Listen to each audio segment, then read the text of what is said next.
What's up, people? Welcome to this episode of the Buy the Hood podcast or webcast because I don't know how you're consuming this content. I'm your host as always. My name is Jimmy.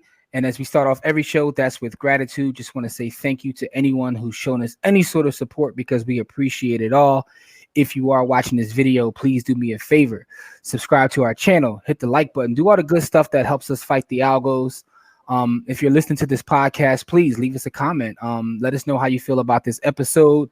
You know, our platform is designed to highlight brothers and sisters, people that look just like us who are doing amazing work in the community, building businesses.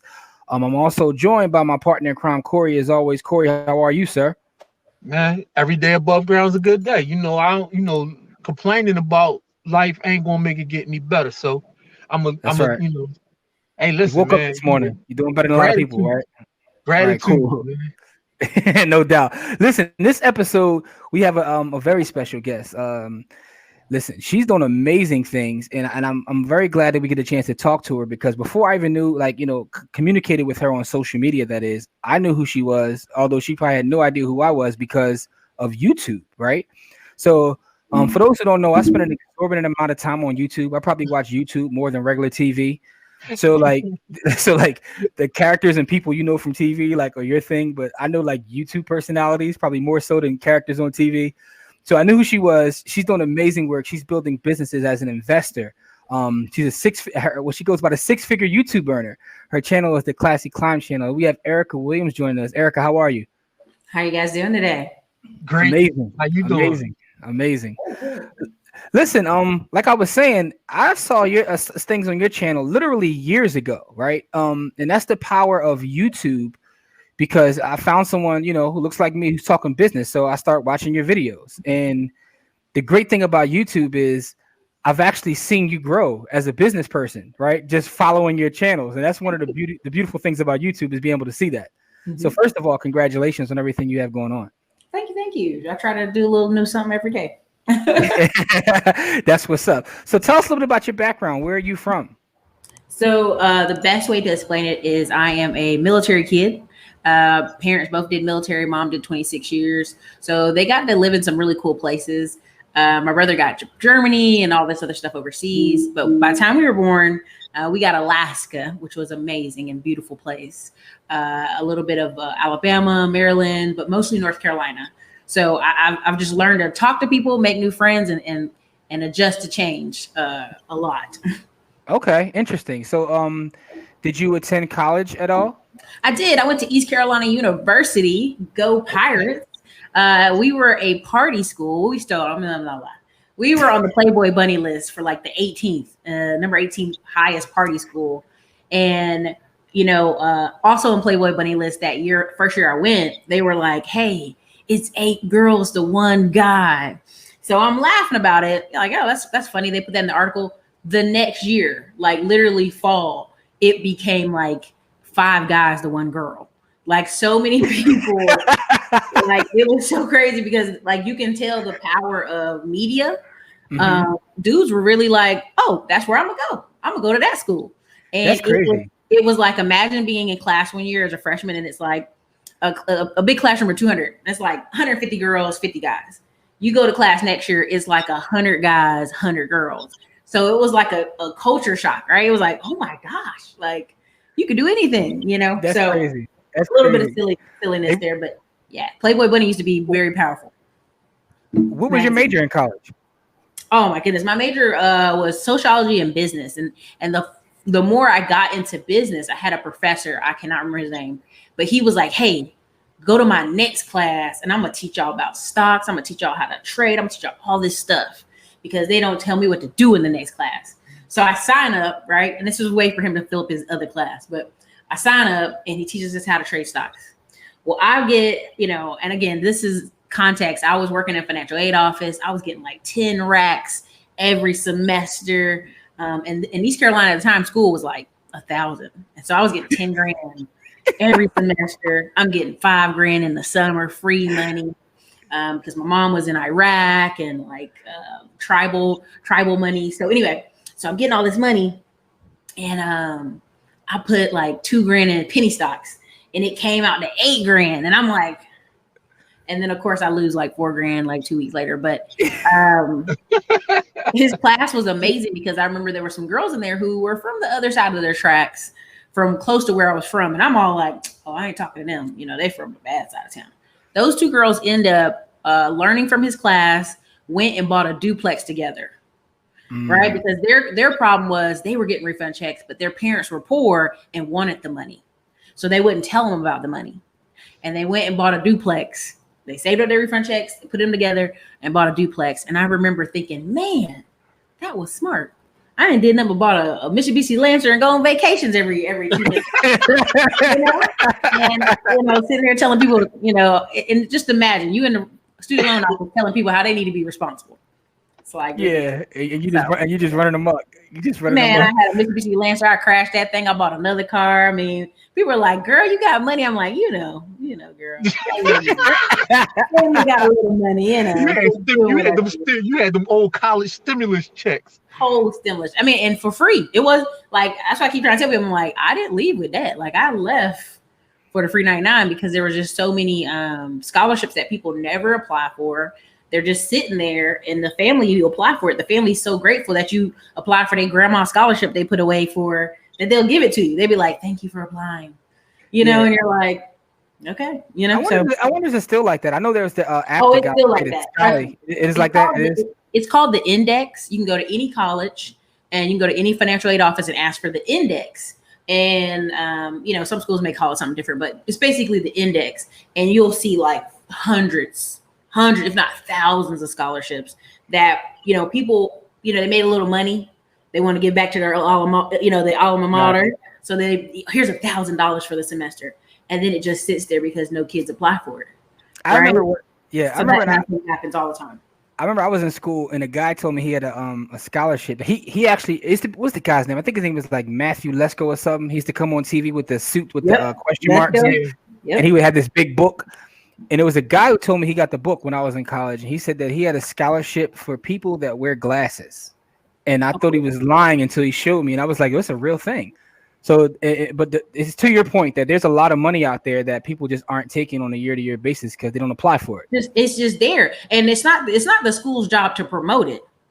That's the number one thing. It's not the school's job to promote your grandma Mary whoever's scholarship for $1,000 to maybe 2 kids. That's not the school's job.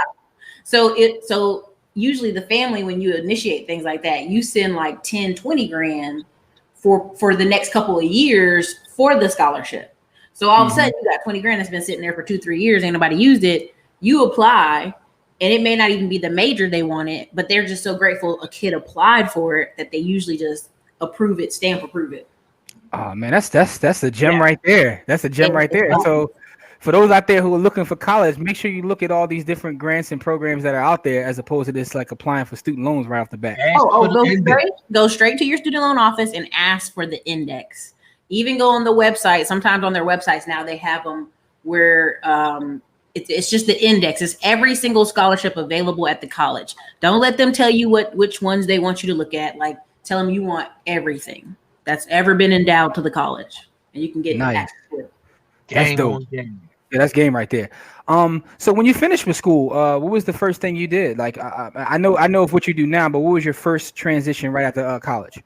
So to keep it 100, I always tell people my senior year was very difficult. I had to stay an extra year because my grandmother and my father died within 6 months of each other. And my father died on Christmas Day.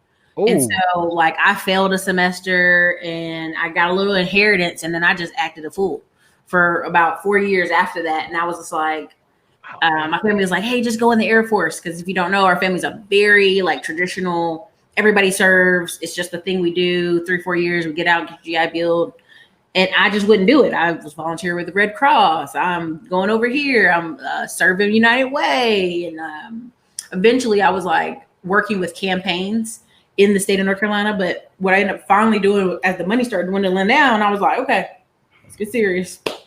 And I started a coffee shop across from a historically Black college called Fayetteville State University. And the coffee shop was called Sunset Coffee.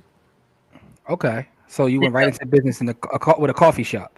Yeah, and what was crazy is with the coffee shop, I hosted a film festival called Sand Hills Film Festival. I was the #1 person. To this day, they still want to like buy that from me, and they can't because I trademarked it. But Sand Hills Film Festival. I also had hosted a comedian special at my coffee shop. You know, I was mixing ice cream with espresso, and the kids would come over and be like, man, I love your milkshakes. And I'll be like, no, it's not the milkshake you love, it's the coffee. But it was a fun thing. And to this day, like the people out of the comedy show, half of them went on to go to LA and like be in movies. So I actually like enjoyed that whole season of life. But then the city of Fayetteville started tearing up the roads to try to go closer to downtown, kind of fix the traffic in and out of Fort Bragg. So it made it dangerous for students to cross. So like me and 3 other businesses like went under in that time frame because students couldn't really cross the street, you know, safely. And what was so crazy, this is the part that's so like you get to see your life before you know it. The guy who roasted our beans was a military veteran, and he was trying for 6 months to get me to get an online presence and sell coffee beans on Amazon.com. But it was so new that I was like, I ain't never heard of that. I ain't doing that. That's crazy. Who buying coffee online? And looking back, if I had did it then, man, we'd be rich on rich now, right? It was such a new concept when he was like, hey, I'm working with this other guy. Look what he's doing. He's selling it on Amazon. It's making money. And I was like, I don't understand, right? And it was the beginning of, the 4-hour work week, that whole like that mindset shift of putting things online, right? If I had been selling things online, coffee and teas online, I probably would have been stayed open, right?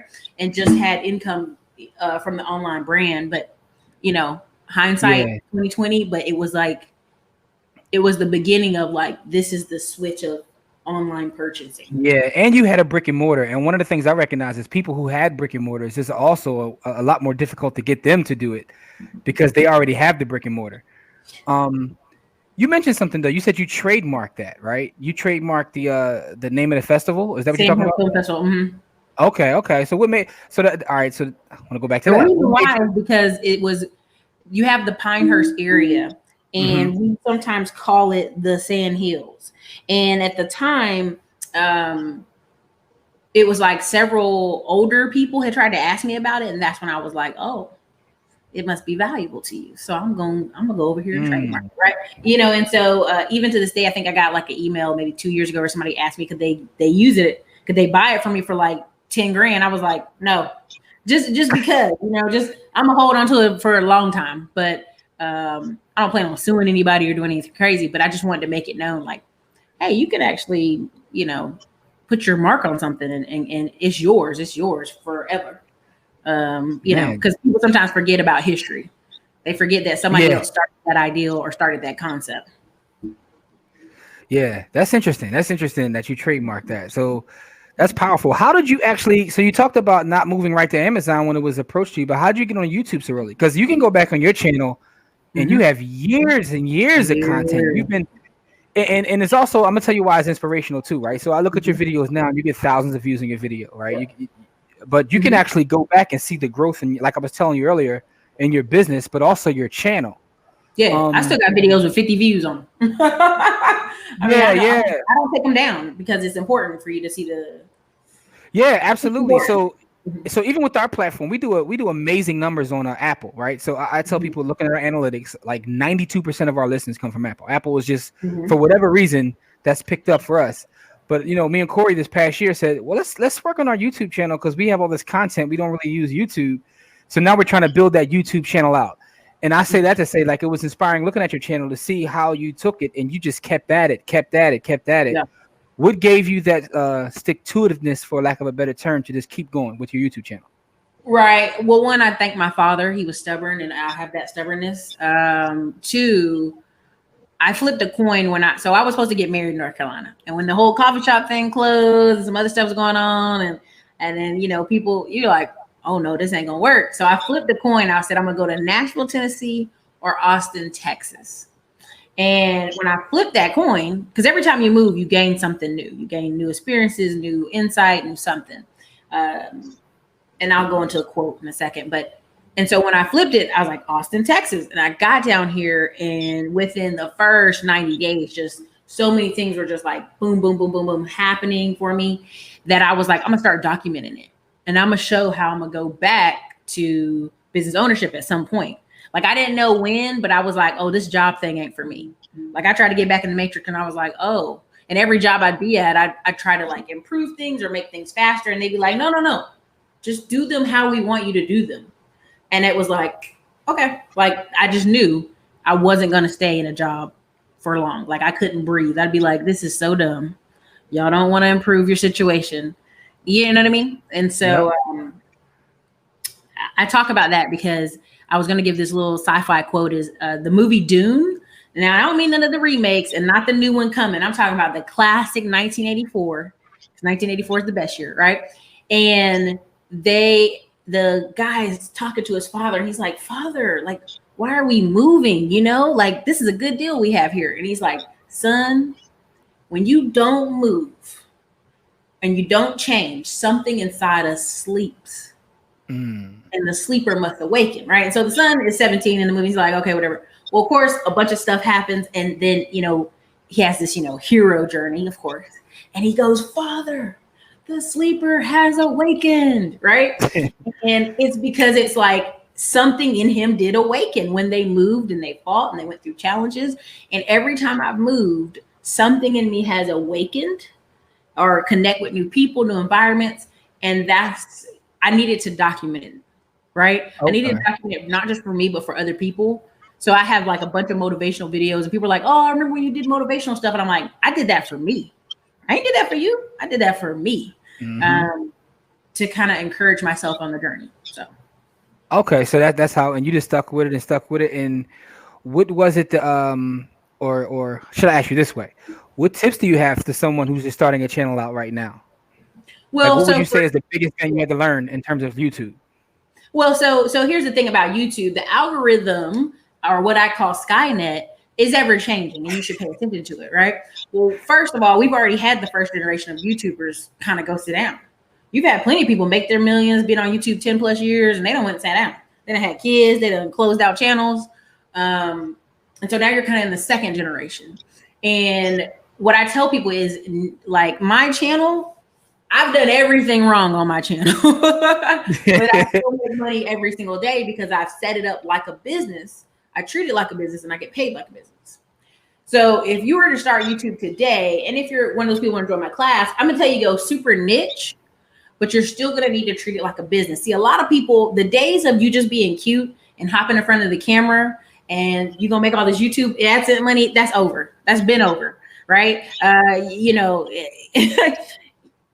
the whole fitness, I'm cute, that's over. Like, unless you have, and even a girl right now, Whitney Simmons, she's like one of the biggest in fitness ever. Even she finally had to concede to making drinks, making t-shirts, making brands, making an app, put, you know, products and services.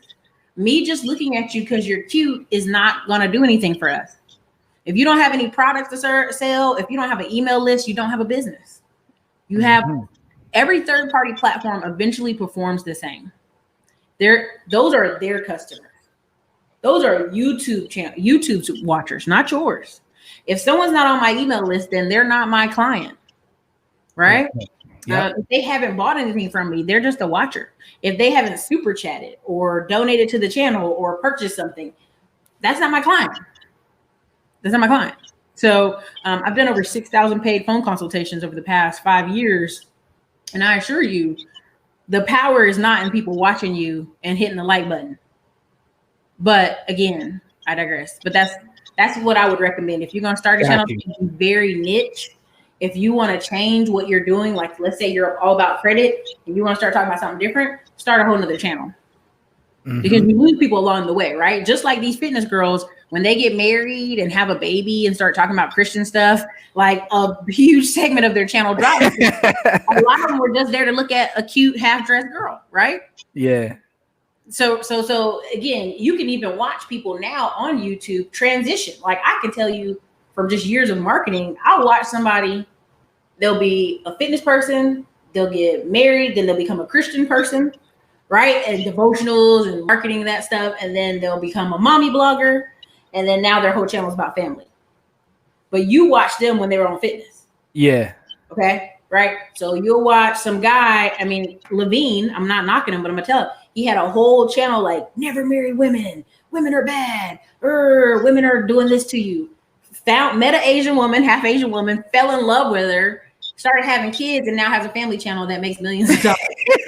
and men were literally in the comments for years like, yo, dog, you was saying don't marry women. You know, people, women are like, oh, I thought you was MGTOW. What happened to that, right? And so it's this thing of we as people change. We progress. Yep. But I'm gonna tell you, if you start a channel and it's very niche, just start another channel. Because the audience that really want to follow you, they'll follow you to another channel. That's a great point. Because right? again, like I have other channels I'm working on, and I don't say anything yet for the books channel and the other channel, because I know as soon as I do, you're gonna get a certain amount of audience over there. Yeah, that's interesting. So like you said, and something I'm taking down too, because I'm learning as well, is that those aren't your clients or customers; those are YouTube's. That's if I get on the phone with you and I ask you what your email list is, and you say I ain't got one, then you don't have a business. I'm gonna give you a prime example. On Facebook, there was a hip hop magazine. It was like in the kind of theme of like online magazine, and they got rappers coming in interviewing people. They interviewing who's who, Steve Stout, all these people. They got staff. They doing stuff. They started to have an email list, and then one day the Facebook page of 350,000 people just went away. Boom, gone. So they arguing. They're like, help us get our Facebook page back. We're trying to sue you to Facebook, and we're trying to do stuff. And people are like, well, where's your email list? Well, we only had like 3,000 people on the email list. Ooh. So you had 350,000 people buying stuff, sending in money, advertisers paying you for advertising spots as you interview rappers, and you had 3,000 people on an email list out of 350,000. That's less than 1%. Yeah. Even if I was a big marketing company and I could come and push for you to get your stuff back from Facebook, why would I? That's not enough people. Now, if you told them, hey, I've got an email list of 50,000, 100,000 out of this big, channel, then somebody's going to come fight for you. Prime example, Grant Cardone felt like Facebook was suppressing him. He said, we're going to take all items off Facebook today. If somebody from Facebook don't call me and fix my traffic, because I've got like I think he has like 300,000 people and he was getting like 17 likes on his post. If my traffic ain't fixed today by 5 o'clock, we're taking everything off Facebook today, and we will never spend another dime on ads. Tell you why his traffic went magically back up to 500, 1,000 likes, 500 views. All of a sudden, it switched. The leverage. Yeah, so, that's that leverage. When people try to talk to me about their buyers list and their this, and I'm like, oh, how many people on your list? If you ain't got nobody on there, you don't have any leverage. So, yeah, great point. Those are all great points. And again, so I've seen you transition into the point now where you're in the trucking and real estate and all sorts of investments. So you talked about that class that you had in college. Like, was that class what really opened your eyes up to this world, or was it something you already wanted to do? Life, right? So their life, right? So a little bit of history. Our family at one point in time had a lot of land. Doing well. Grandpa had a juke joint and a farm, and then life in 1980s took some of that shine off, right? Took some of that old money theme off. And to clarify what old money really means, because people think old money means money forever. Old money in the South really means you have a lot of land, but a lot of times people with old money are church. They call them church mouse poor, land rich, right? Got a lot of land, but what can you do with the land because you ain't got no money, right? And then but watching my first job with my cousin came back from Kosovo. He did overseas contractor, came back. He opened a dollar store. Now, not a franchise, straight up bought every shelf, had this catalog from China, buying items, toys, products, everything, filled the whole store up, and is running an independently made dollar store. And that was my first job. And being there, I was like, he created this just from having cash and could go look in the catalog and buy all these products and services. Right. So for me, the sky is the limit, right? Anything's possible. You can do anything. Right. And you can do anything if you know the right people or you know what you need to do in order to get it done. Mm-hmm. So from then on, I mean, just my grandma, our family, just seeing how all my family members, even though they are very security focused, a lot of military nurses, they never stop buying real estate. Never stop buying little cheap houses, little cheap properties, little cheap trailers, just adding and collecting because that's how you live well long term. Got you. And I see now you're like really making moves in the trucking business. What was it about that business that made you want to parlay into that, and how's it going? It's just paper. No. So for me, ultimately what I want people to remember me as is just a business owner, a business investor. Trucking's going well, but trucking's not the end all be all. I've said this probably all year long that all roads lead to real estate, right? So I'm in trucking, but what do I notice while I'm here? Okay, the money I'm pouring out, thousands of dollars in repairs. Okay, the money I'm pouring out for parking, the money I'm pouring out for, moving drivers around, hotels and all that stuff. And immediately the light bulb goes back off. Ding, ding, ding. We need land. We need truck parking. We need a truck repair place.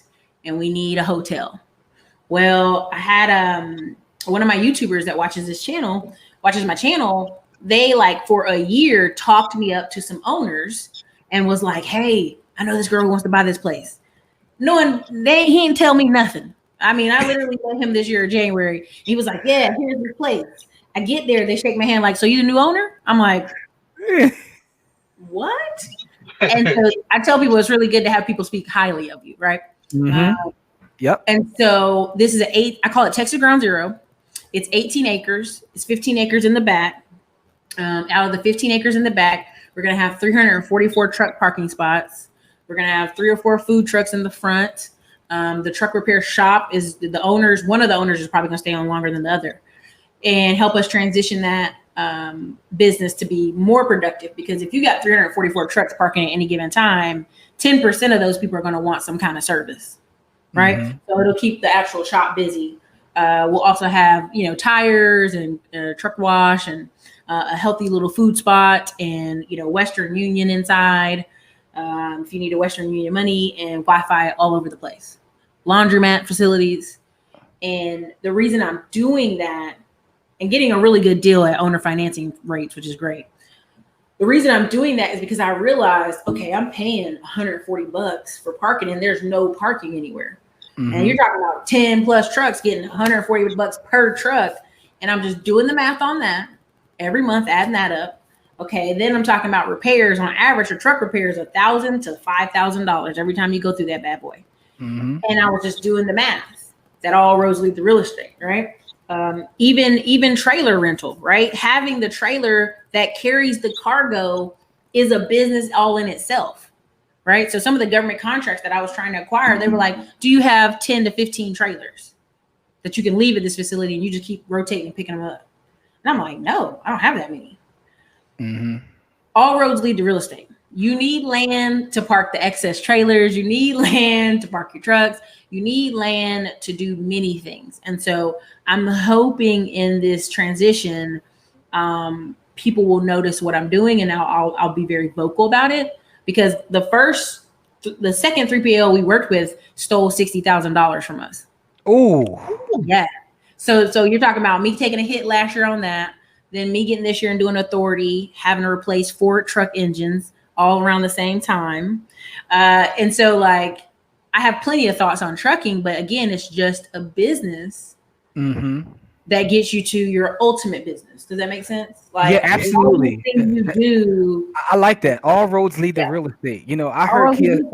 I heard Kiyosaki say one time, he said, the only reason to do business is to buy more real estate. He said, every other business is just to buy real estate. He said, my books are just a way for me to buy more real estate. Every business I do is to buy more real estate. Grant Cardone too. I mean, so part of looking back, I can tell people, just even with conversations, I think back to my grandma and all these other people, get your land, right? I'm trying to paraphrase what I remember her saying, but the end of the day, the land is so vital. Important. When I make jokes about reparations with people, I'm going, I just want my 40 acres and a mule. You know how vastly important 40 acres is at this point, right? They could even give us 40 acres in the middle of another state like Nevada, Arizona. It still would be valuable more than cash money. Yeah, people don't understand that. I'm gonna leave that alone, but I just want people to think on that. You know what I mean? 40 acres. Yeah. And I want the mule too while I'm at it. But no, I got you. I'll cash out people's mules, right? So what I want people to understand from this whole process is all paper. Like I wrote the Smartphone Millionaire book because I want you to understand that like a LLC is just a piece of paper. You know, all this stuff, a business is just a piece of paper. And that's a good book, by the way, because I own it. I got your book. I read it. It's a good book. Thank you. Yeah, absolutely. Smartphone Millionaire. So, you know, and even the title is when we get a smartphone. Who doesn't want to make money from their smartphone, right? And we live in an amazing time in 2020. Yep. A computer in your hand.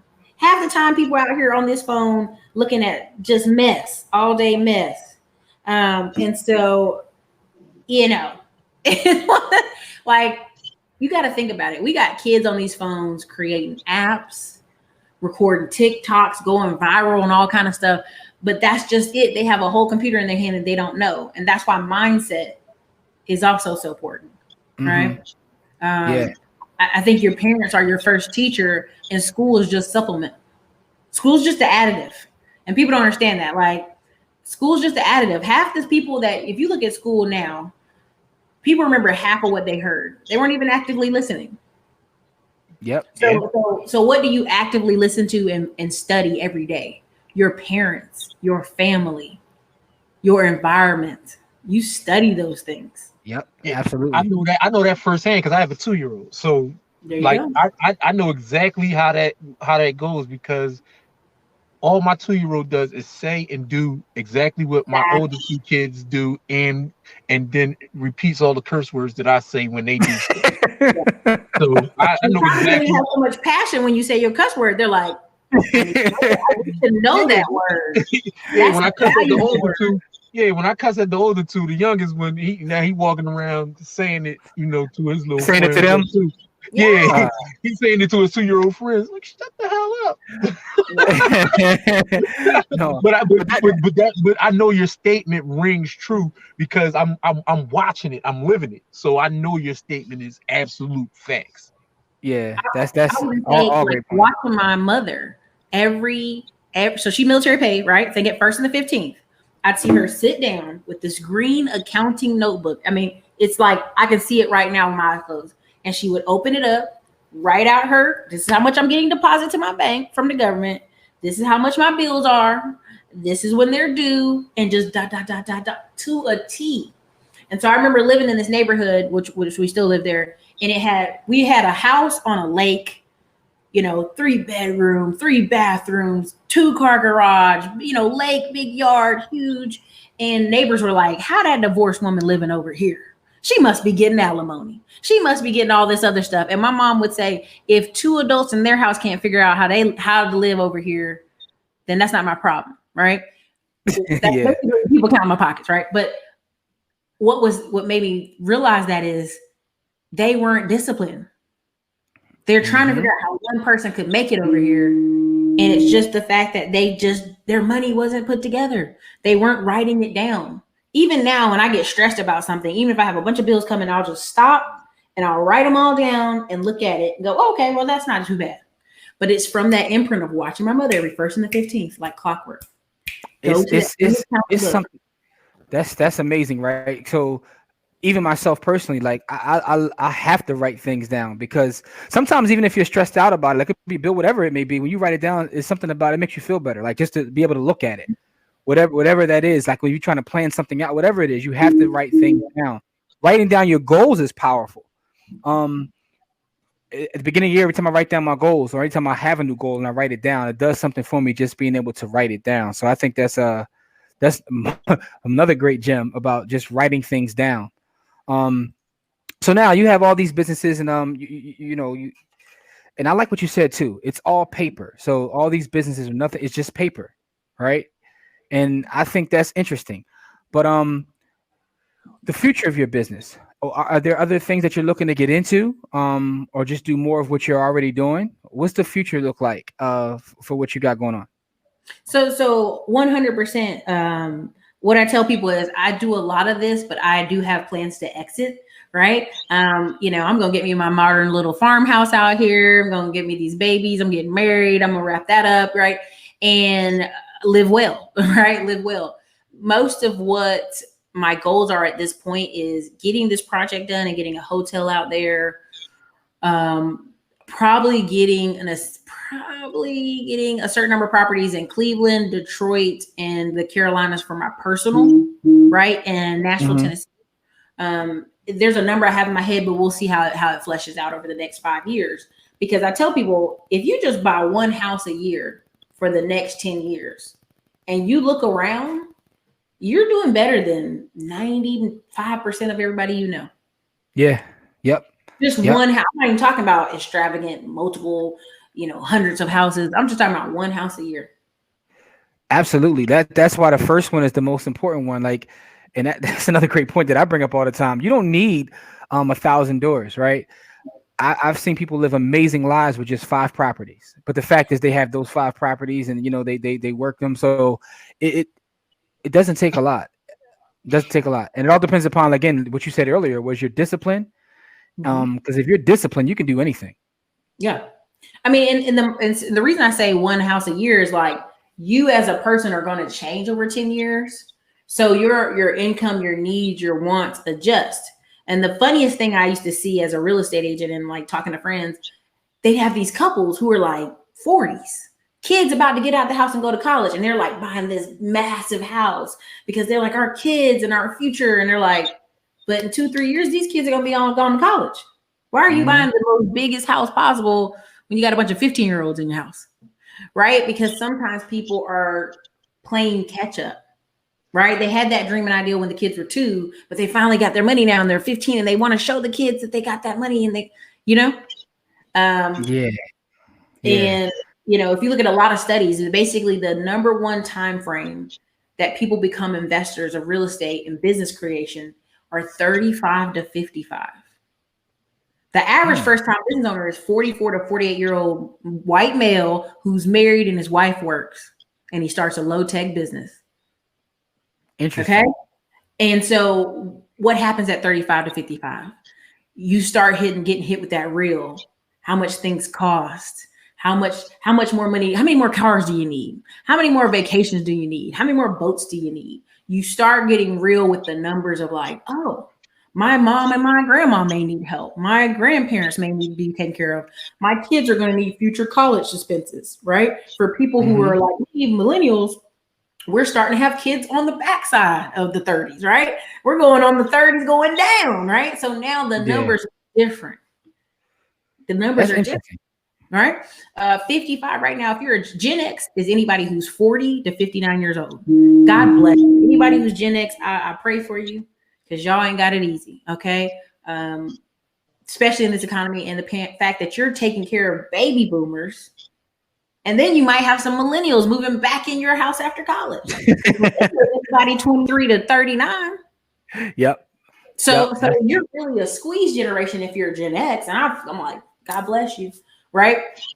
And so in those moments, that's why people are now looking so hard to invest. Like I used to think my audience was 22-year-olds. Well, then I started doing inventory of my audience. My audience were people 32 to 50 years old. And that was because it got real. The math. Most of my consulting calls for a while were men who were like, hey, I'm 50 and I'm tired of being a security guard. I'm 50 and I'm tired of driving trucks. I'm 50 and I'm tired of doing this. I ain't saved nothing, but I'm really ready to change it today. And I go, you know what, sir? It ain't too late. That's okay. Guess what we're going to do? We can either buy one property a year for the next 10 years, and then you'll be 60. And you'll have probably more rental income than all your friends. Yep. And you'll be just fine. I like that approach because it's not like, you're telling someone tomorrow to go, spend X amount of dollars. You're like, take your time. Just one per year. The ask is one per year. Take care of yourself and then take care of your future. Yeah. You mentioned the hotel. You're working on a hotel right now? So on the property, the 18 acres I'm talking about, where we have those trucks, we're going to probably design a small scale hotel, and that'll be for truckers because you can sleep in your truck just about any time unless when they doing engine work. So if it's a serious engine repair, and just sometimes you want to get out of the truck and take a shower. That's part of the point of having that hotel. Kind of be a one-stop truck stop that like entertains people. Plus the area where we're at, there's no hotel for 10 miles. You have to literally go all the way back to a whole nother like city, literally a whole nother city to the hotel. And so, depending on how this first one works out, I'm definitely going to try to go around the corner and buy this other piece of land right off the highway and build get a Marriott, like a real hotel. Nice. Because, if you look at NAHOOP, it's NAB Hood. Essentially, it's the National African American Hotel Buying, whatever group association that meets every year. Marriott and Hilton and all these companies, they've been trying to address the inequality out here, like doing different programs for minority owners. Well, who answered the call? Mm-hmm. Who answered the call? That's a good point, because I know that Indian Americans answered the call. Yeah, I know Bob Johnson had went through a couple of those programs. He had a couple of hotels for his REIT that when he sold BET, that's what he did. Man, you have so many like things going on, between the I really don't know. I always tell people it seems like it is, but it really ain't. Well, you know what it is? You create things and and that's the beauty of creating things that'll last forever. Like for instance, your smartphone, your book, your Smartphone Millionaire. I forgot about it till you brought it up, and I actually read the book. I'm like, that's you too, right? That's you too. You still have your course for YouTube, right? Yeah. Oh, I mean, I have like 15 courses. Yeah. Okay, go ahead. Where do you house all your courses at, so we can make sure we send people towards your courses? So it's on Thinkative. It'll be like the classyclimbhq.com. I think the staff is fixing some redirected links today, but it's on Thinkative. You can see it on anytime I post anywhere in the comment section or the descriptions under all my videos. That was my first natural funnel, was people watch the videos, click the link, boom, go. Right. And so I had talked about tax liens, a really big part of that. I talked about, using your laptop to create businesses. I talked about, creating an investment group or, creative fund with other people. I have several courses, but the reason I bring those up is I kept answering the same question over and over and over. And I just packaged that information the best I could and in a way that was interactive with people and put it in a course. Right. Yeah, that's it's about time. It's about time. That's that leverage. But that's the great thing. You create it one time and it's there. A couple more questions before we get you out here. I know that you also were raising capital. Speaking of investment groups, how did that work out for you? Because we've heard horror stories and we know people that have been able to pull it off. How's that working out for you? I ended up raising like 1.9 mil or something to that effect, and I manage like $2.2 million in assets right now. What I tell people is vet, and make the entry point higher. So let me put it this way. I have people who have invested 100 grand with me, 150 grand, money on money, right? I barely hear from them. I would have to chase them down and be like, hey, how you doing? Where you at? Hey, you know what I mean? And have you been to the weekly meetings, the monthly meetings once a month? I have people who invest 5 grand and they're like, hey, what we doing? Hey, what's going on? Hey, what's on? And you're like, baby, chill. You know what I mean? And so you have to vet, you have to be super transparent. You have to have a lot of communication, almost over communicate. And you have to be educating people to see if they're the right people to work with you. Not everybody needs to work with you. Not all money is good money. Right? Point in being, I've been in business for over 7 years, right? Whether it's YouTube and consulting and all this stuff. And I know the cyclical seasons of business and things take time. And sometimes things need to be on pause and you wait a little bit. Everybody's not in that. Most people go to work every 2 weeks. They better get a paycheck and it better be in their hand. It better be ready. It better be direct deposit, right? The drivers are trained to get a check every Friday because the industry has trained them that every Friday you need a check. So let's say you direct deposit and it hits their account at 10 a.m. They calling you at 9:15 like, why it ain't here, right? And so you have to realize when you raise funds what you're able to do, what you're not able to do.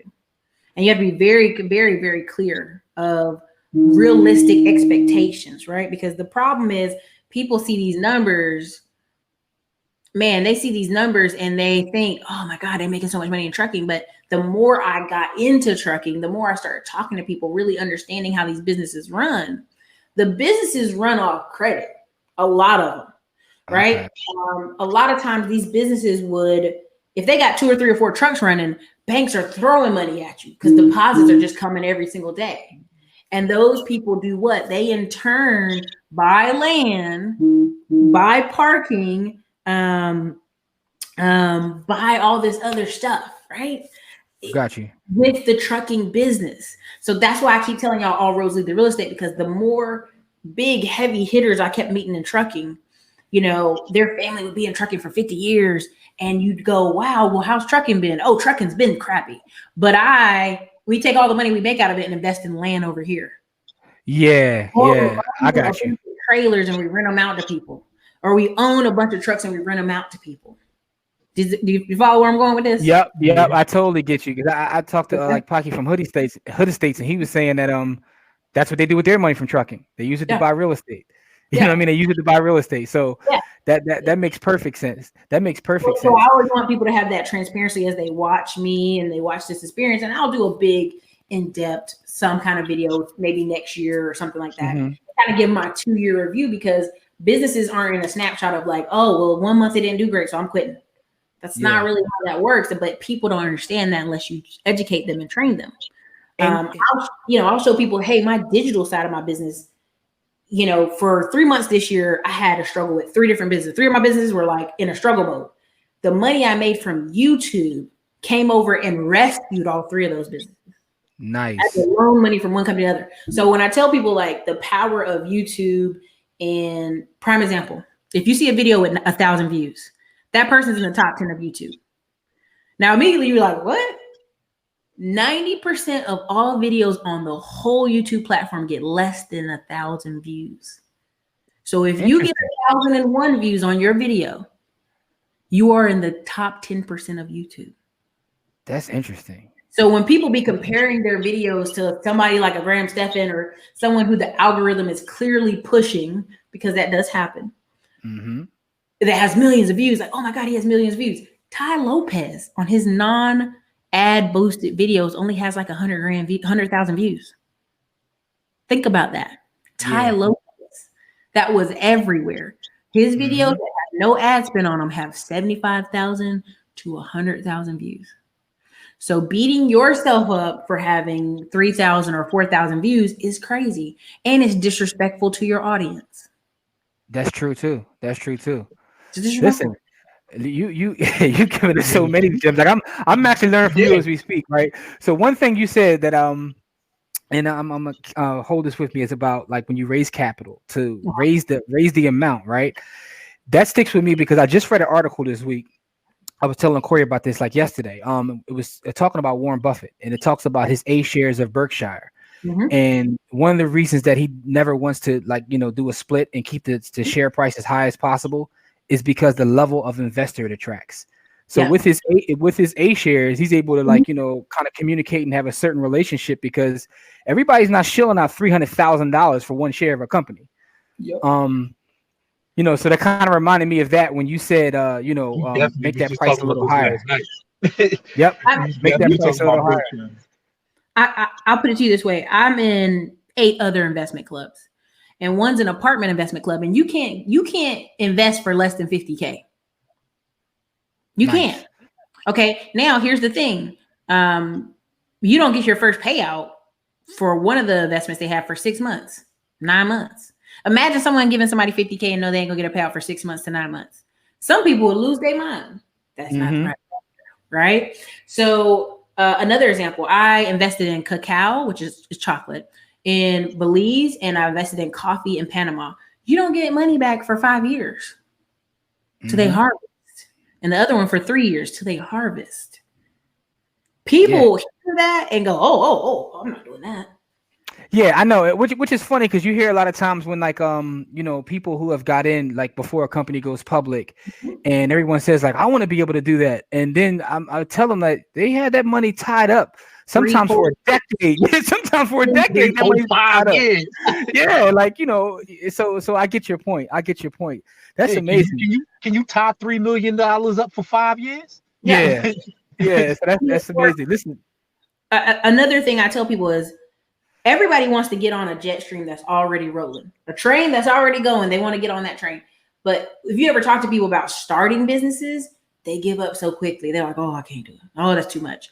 Because they don't have that endurance. They haven't built up that muscle, right? So I have this whole course I worked on, but I never released it because it was like starting a business in 72 hours. Because people think it's more than that. You could literally start. I've seen people this week go online, go on Facebook, create a free Facebook business page, have a food delivery service. They cooking in their house. They take really great pictures. Do you want this plate of food? Venmo me. Boom, boom, boom, boom, boom. Put your name, your address, and we'll deliver it on Tuesday from 5 p.m. to 8 p.m. at your house. And sold out for the whole week. So what happens is people put all this additional time on stuff, and I gotta make my website look pretty, and I gotta do this, and I gotta all these things don't matter. Talking to someone, having a sale, boom, done. Asking for the money. This goes in life, and this goes in relationships. You have this whole big sea of people like, I don't even know why dating's so bad. You have to go to someone in their face and ask them for a date. I can't do that. I gotta watch them for a while. I gotta observe them online. I gotta see their friends. I gotta see their pictures from 5 years ago. I gotta ask them questions. What's their personality scale, and did they take this test? Stop. That's insane. Go into that person. And like this one guy said, I gotta get to know her before I go on a date. Baby, that's what a date is for. Take action. To know them. So you see the hesitation there, and I'm a big believer. The hesitation you have in one part of your life goes into other parts of your life. So you see how many Americans are in paralysis to even talk to another person. So now you're gonna try to get them to get a business started. That's how I know most people don't stay at a job, and I'm okay with that. I just want them to get the best job that pays the most money for them. Mm-hmm. And even if you are at a job, guess what? You still can invest. You still can learn to invest. Even in the investing side of things, if some person all they have is they $5,000 and they give you that $5,000, they're gonna be watching it like a hawk.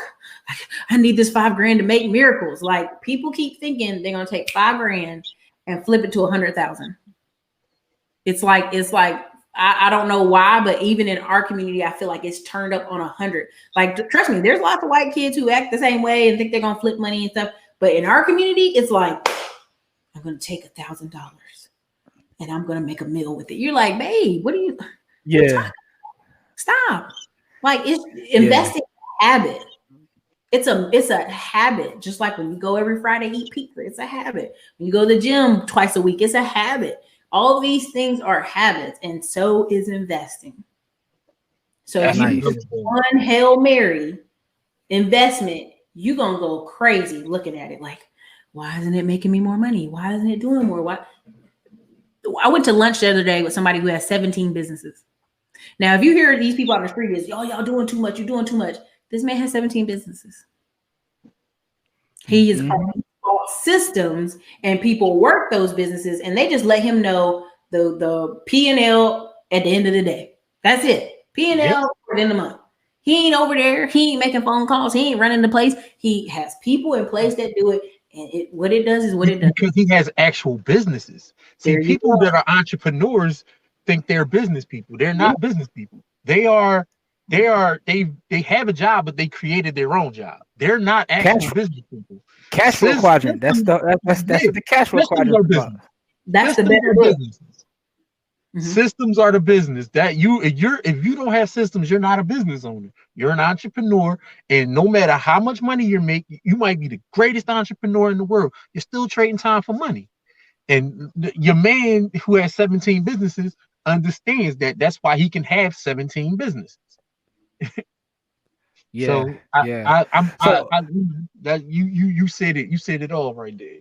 But yeah. So last couple of things before we get you out of here, I gotta ask you this question. In terms of your journey, right? So you took us back to the beginning. to now, you know, where you're doing all these amazing things. I want to know, what has been the biggest hurdle or the biggest thing that you had to overcome in your journey to get you where you are now? Something that you maybe had to work on yourself, or something that you realized along the way? Realizing, sadly, that you could be a daggone genius, which I'm not I'm a highly tested person, but not trying to be a jerk. But like, you could be a genius, but because you don't look a certain way, people will just toss it.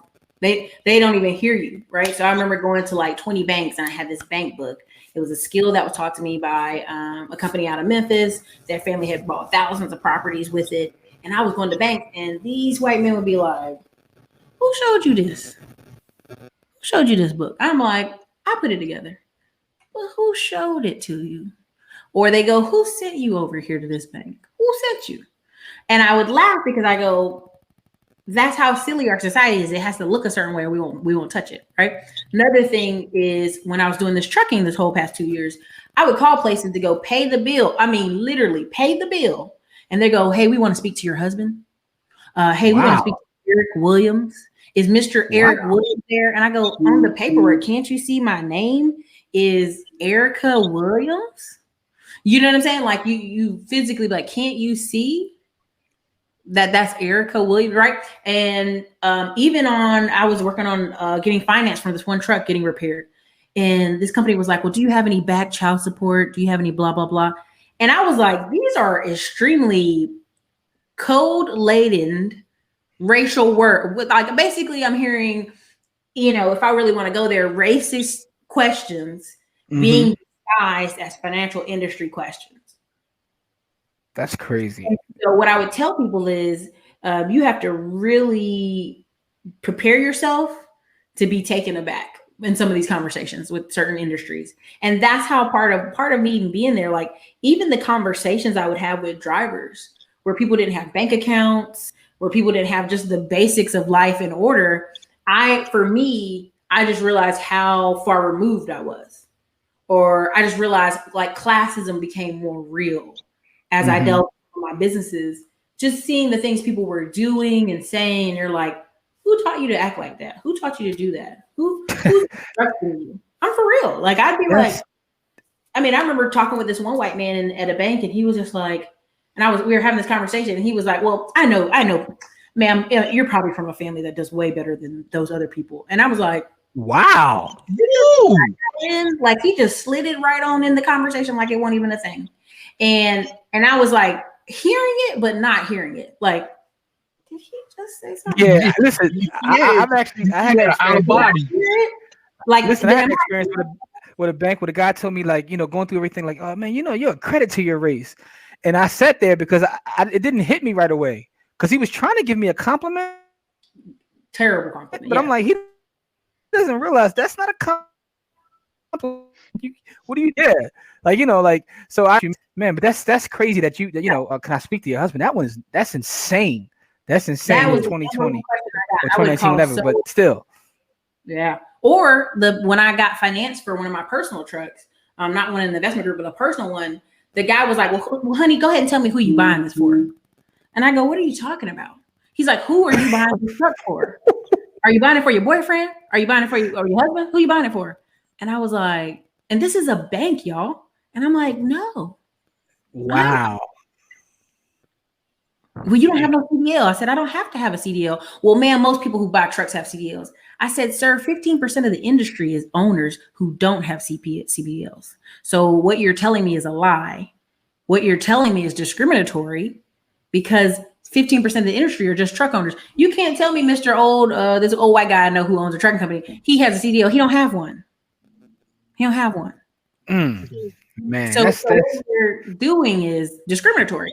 And so there's a lot of stuff I'd love to talk about in trucking and like the industry, the banking. But for now, I mean, oh man. But thank you for sharing that, though. Thank you for sharing that, because you know that's important to talk about. It for me that you need to. The reason I work, like, people are like, "Oh, I never raise money, Eric. I would never do that." Every other race of people does it. Anytime I've talked to any capital companies, they've just gone around and talked to each other and their friends. Yep. So we gotta learn to trust each other and work with each other. We have to. So last question I have for you is this: give you a book or a couple books that have inspired you along your journey. What's your favorite book, or maybe not favorite book, something that's inspired you? I think Robert Kiyosaki's Cash Flow Quadrant, when I read it so many moons ago, was so better than every other book. I was like, why are y'all talking about his other book? That sucks.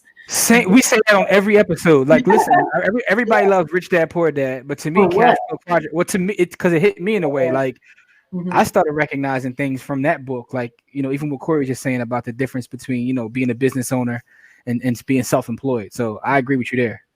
So that one, because it was like your family can only give you advice from the position of where they are, right? Even my friends who are all here in tech, like they had done so well from 22 to 32 in tech. Why don't you just get in tech too, and you'll do well too? But that's the only thing they can give you advice wise. All your married friends, all they're gonna tell you is you need to just go get married, right? Because that's the advice they have. You know what I mean?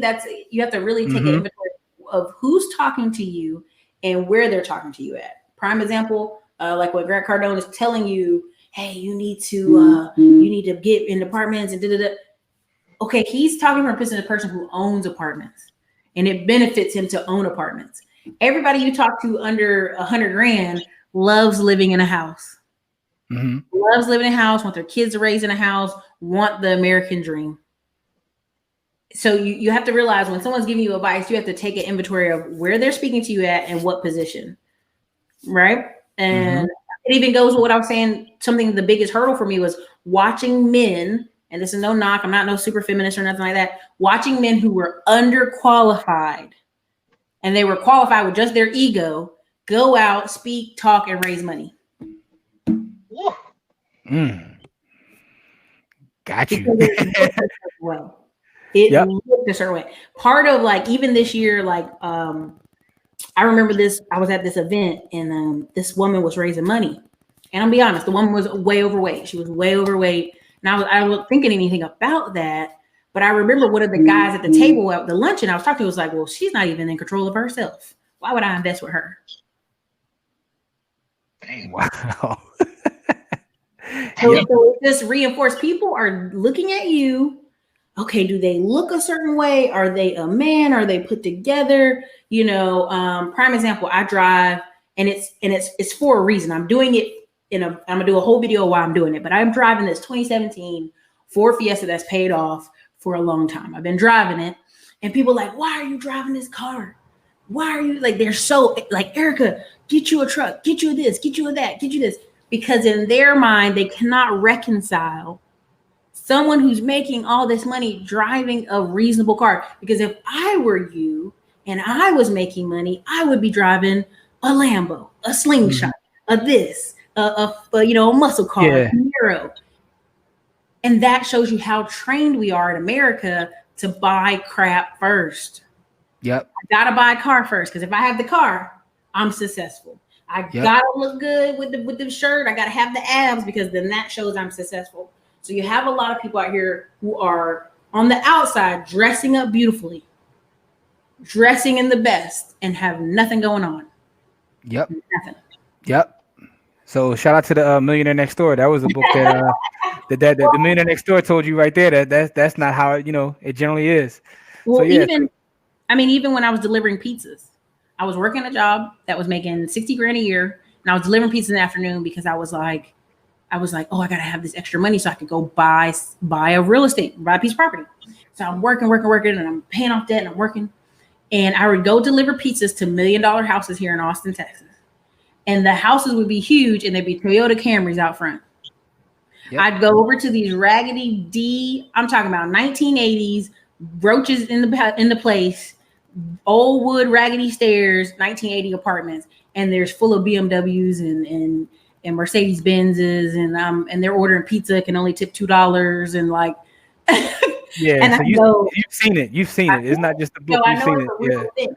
Yeah. So I would say the audiobook version of Millionaire Next Door is better than the book. The guy who actually T.R. Heckert, if you go on Audible and hear them talk, it's super powerful. I think it's way more powerful than the book. And he talks about just investing and are you a worrier or a warrior? It's much more powerful in the audio version. And the last but not least is the 4-Hour Work Week. I think Ferriss. the best question, Tim Ferriss, who now lives in Austin, Texas. Woo woo. The best part of that book was, if something happens to you tomorrow, can you downsize? Can you delegate it away? Can you go sit down? Right? I had my appendix go out. And when my appendix went out a couple years ago, I mean, I'm crawling into the ER and they're such dummies. They're like, oh, she probably got food poisoning. And I'm like, what? So finally a doctor goes and looks. He's like, no, her appendix is about to burst, but all the people that could do surgery have left the hospital. So we're going to just drug you up and wake you up in the morning and do surgery then. And I couldn't do anything for about a month and a half. And just sitting back and watching like dividend stocks and my lending club notes and all this other stuff just keep on getting paid. It was like, bing, bing. That's the light bulb. Can you sit down and still survive? If something goes massively wrong, can you make it? And can you build a business that runs without you? There's so many people who love a job. Like, let me be very clear. There is a huge part of our population, I would even say 90%. They love the safety, security of getting up every day, knowing what they're going to do, their tasks, and they're going to get paid on next Friday. They love that. Mm-hmm. They love it. Yeah, they talking about all this entrepreneur stuff on the internet, but 90% of us love the safety, security of building something. It ain't got to be for us, but they just want to be building a part of building something. That's why people like working at startups and all this other stuff, because they're building something, right? So use that to your advantage. 90% of us love having a consistent paycheck. Use that to your advantage. Even now with COVID, these people are like, oh my God, I got to go home, but I still got to work. Oh my gosh. Right. And I told people for years now that 1 in 4 women, I think more than that, I think half of women are going to go home in the next 5 years. And everybody's like, Ericka, that's so silly. These women out here doing this and that. And I said, listen, the math is not in your favor. Mm-hmm. Childcare is the cost of $3,000 for people. If the average woman in America is making $3,000 a month, why would she pay that and go to work? Yep. She's going to go home. Now, you just had COVID tested out where 40% of childcare centers are closing or permanently closing because their women can't come to work because they have kids. So you have this reset happening, and people are, there's this book I was working on. I don't know if I'm gonna finish it, but it calls the pendulum swings back. And that's not even the title, but that's the theory. When something goes way this way, it always curves back. If you study and you research right now, the people who are having 4 and 6 kids are wealthy people, super religious Mormon people, super religious Muslim people. Those are the only people who have 4 and 6 kids. Other people ain't having no kids or 1 kid. Listen, the pendulum is swinging back. Listen, as someone who does like modeling, I create models. One of the things I know that everything always regresses to the mean. So it's always, so to your point, that theory is correct. The pendulum, it has to swing back. It just has to swing back. If those far out, it has to come back. I mean, I'll give people an example. If you go to Frisco, Texas, Prosper, Texas, master plan communities, they're building a community where the only kids that go to those schools are kids who live within that neighborhood. Mm-hmm. And it's built like in a circle. And then within that neighborhood, they got everything they need. Walking trails, parks. If you look up the lagoon in Frisco, Texas, or in Windsong Ranch, perfect example. They got a whole, literally a beachfront. It's got sand. It's bright blue. On one end is super deep and you can paddleboard and kayak. And the other end is like a beach. They've built that in their community and you can't go to it unless you have an ID badge that lets you in. The school that's built there is only for the kids within those neighborhoods, the elementary, the middle, and the high school. Wow. So again, when people aren't paying attention, but this has been set up for a while, right? The pendulum swings back and your kids won't interact with their kids. You don't have income to be in that neighborhood. And it's not a black or white thing, because trust me, if you go to Frisco or you go to Prosper, tons of wealthy black people in Dallas are living in those neighborhoods. It is a class system thing. Yeah, it's a class thing. Yep, pretty much. Listen, this has been amazing. You've given us so many quotables and gems. Before we get you out of the court, you have any questions for Ericka? Like, this has been amazing. I got 1,000 questions, but we don't got enough time. like I got 1,000 questions, but I do want to ask you one question. How did being a military kid influence you as an adult? I was able to see discipline in real everyday life, right? And what happens to people when they get off that discipline, because that's the scary part. I've watched people's marriages, people's weight, people's just their whole life just unwound because that discipline factor was gone, right? And they there's some people you meet them, they're born a soldier. They're like a soldier boy. They're like rule following, discipline. And then there's some people who went into the military and it forced that discipline on them. But whenever they left out of the military, it's like they just spun out of control. Okay. And so there's a shirt that says "Don't give in to the war within." It's a really great veteran-owned company, and if I could another book that's really great is Joyce Meyer. However you feel about religion, The Battlefield of the Mind. The other book that's non-religious is the Power of the Unsubconscious Mind. And you can get that on Audible right now. It's an old book. You might not ever find a copy, but you can get Audible. Okay. The Power of the Unsubconscious Mind. And it's you up here. I mean, watching people in military go do amazing things and then just can't even balance checkbooks, can't keep a marriage, can't keep a relationship, can't be nice to people, just without a mission, without a purpose, people really fall apart, That's why the book Purpose Driven Life is just important. That's great.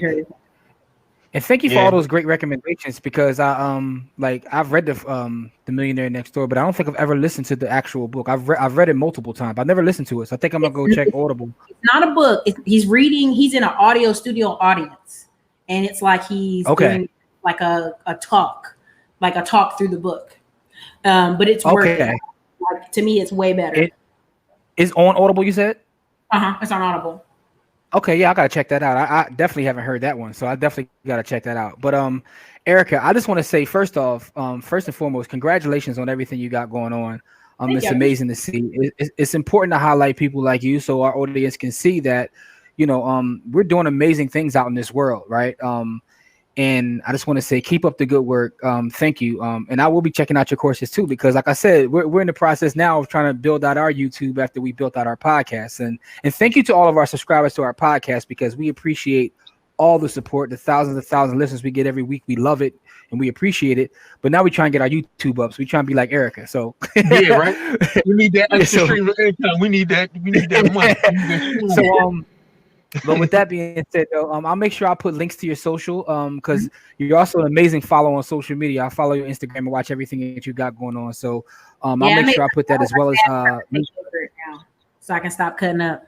Yeah. So I'll make sure to put all your links there. People, all of our audience, make sure you go check out what Ericka has going on. She's amazing. She's doing amazing things, and she's a value to our community. So I want to say thank you for your time. We appreciate you, and continued success. Thank you. I appreciate it. All the successes in the world. Absolutely. Build that hotel. I don't even drive no trucks. I'm just gonna come see it, because I'm just gonna come see it. Listen, it's everybody. Please give us some feedback on this episode. Let us know what you think. Share this video and go check out what she's got going on. But till next time, as we always say, it's not about how much money you make, it's about how much you keep. Game elevates, and we'll see you on the next episode. Peace. Peace.